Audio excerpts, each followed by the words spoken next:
પહેલગામ હુમલાની ઘટનામાં 16મા દિવસે મોદી સરકારે પાકિસ્તાનના આતંકી અડ્ડાઓ પર ગત મોડી રાત્રિના એર સ્ટ્રાઇક કરીને તેમાં વિનાશ નોંધ્યો હતો, જેમાં અનેક આતંકીઓ માર્યા ગયા તેમજ ઘાયલ થયાના સમાચારો મળી રહ્યા છે। પહેલગામ હુમલાની ઘટનાના 16મા દિવસે મોદી સરકારે પાકિસ્તાનના આતંકી અડ્ડાઓ પર ગત મોડી રાત્રિના એર સ્ટ્રાઇક કરીને તેમાં વિનાશ નોંધ્યો હતો, જેમાં અનેક આતંકીઓ માર્યા ગયા હતા તેમજ ઘાયલ થયાના સમાચારો મળી રહ્યા છે।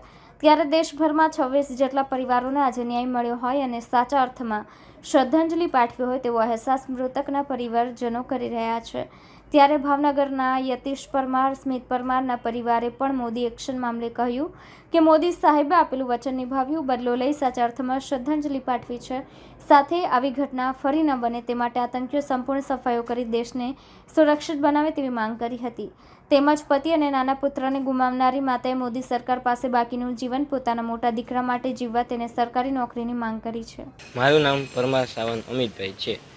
જે આ આતંકી હુમલો છે તો પહેલગામમાં, તેમાં મેં મારા મોટા પપ્પા અને મારા ભાઈને ગુમાવ્યા છે, જેના રાઈટ 15 દિવસ પછી અત્યારે રાત્રે ગઈકાલ રાત્રે મોડી રાત્રે મોદી સાહેબે જે એર સ્ટ્રાઇક કરી પાકિસ્તાનના જે આતંકી સેન્ટર હતા એની ઉપર હુમલો કર્યો છે અને તે લોકોનો ખાત્મો કર્યો છે, તે લોકોની નાશ કર્યો છે। તો મારી મોદી સાહેબને એટલી હું મોદી સાહેબ ઉપર ગર્વ કરું છું, જે આપણે કીધું એ આપણે કરીને દેખાડ્યું છે, અને હજી વધુ આને નિયંત્રણ કરીને આવીને આવી ઘટનાને વધારે આગળ વધારે પાકિસ્તાનના અમુક હજી આતંકી સેન્ટરો છે તેને નાશ કરે ને જે આવી પહેલગામમાં જે ઘટના બની એવી બીજા કોઈના પરિવાર સાથે ન બને, બીજા કોઈના પરિવારનો માળો ન વિખાય એવી રીતના એ ઘટનાને નિયંત્રણ કરીને હવે આ ફરવાલાયક સ્થળ છે ને આપણે શું કહેવાય સૈનિકોનું એ લોકોનું નિયંત્રણ રાખે, કારણ કે આ જગ્યા ખૂબ જ જોખમી જગ્યા હોય છે, ગમે ત્યાંથી ગમે ત્યાં હુમલો થઈ શકે છે અને ઘણા ખચ્ચરવાળા પણ એમાં મળેલા હતા। તો આપણી ઈ નિયંત્રણ કે આપણે બધી જગ્યાએ છે ને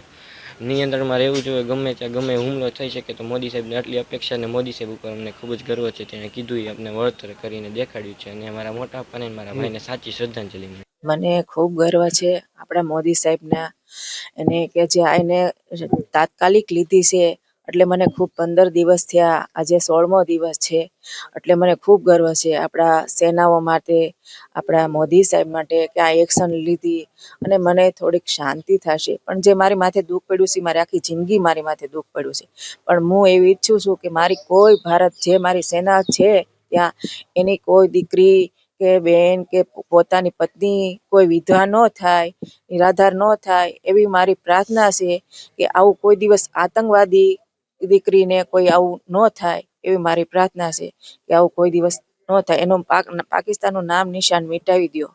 મને ન્યાય એટલો મળ્યો એટલે મને ખૂબ ખૂબ આભાર છે, પણ હું હાવ નિરાધાર થઈ ગઈ। મારો એક જ દીકરો છે, બીજા દીકરાને મારે તો આર્મીમાં જવાની તૈયારી હતી, મને ગર્વ હતો કે મારા 2 દીકરા છે એટલે અમારે આવું મેં સપને નથી વિચાર્યું। હવે મારો એક જ દીકરો છે એટલે મારે મોદી સાહેબને સરકારને મારી પ્રાર્થના એવી છે કે મારી દીકરાને સરકારી નોકરી મળે અને સહાય આપશે। હું ક્યાં સુધી આખી જિંદગી હું એમ કેમ મારે જીવવું મારે એમ, અને મારે તો જીવન તો મારું જીવનમાં તો મારું જીવા જેવું છે, મારા દીકરા હાટું મારે જીવવાનું છે, પણ મારા દીકરાને જો સરકારી નોકરી મળી જાય, અભિષેક છે એને મળી જાય એવી મારે મોદી સાહેબને પ્રાર્થના છે।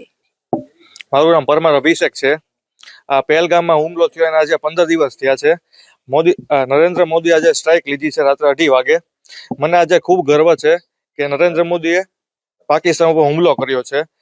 મેં મારા 2 સ્વજન ગુમાવ્યા, મારા પપ્પા અને મારા ભાઈ, એમને મને ખૂબ ગર્વ છે કે મોદી સાહેબે હુમલો કર્યો છે રાત્રે 2:30 વાગે, 9 આતંકીઓને મારી નાખ્યા છે આજે રાત્રે।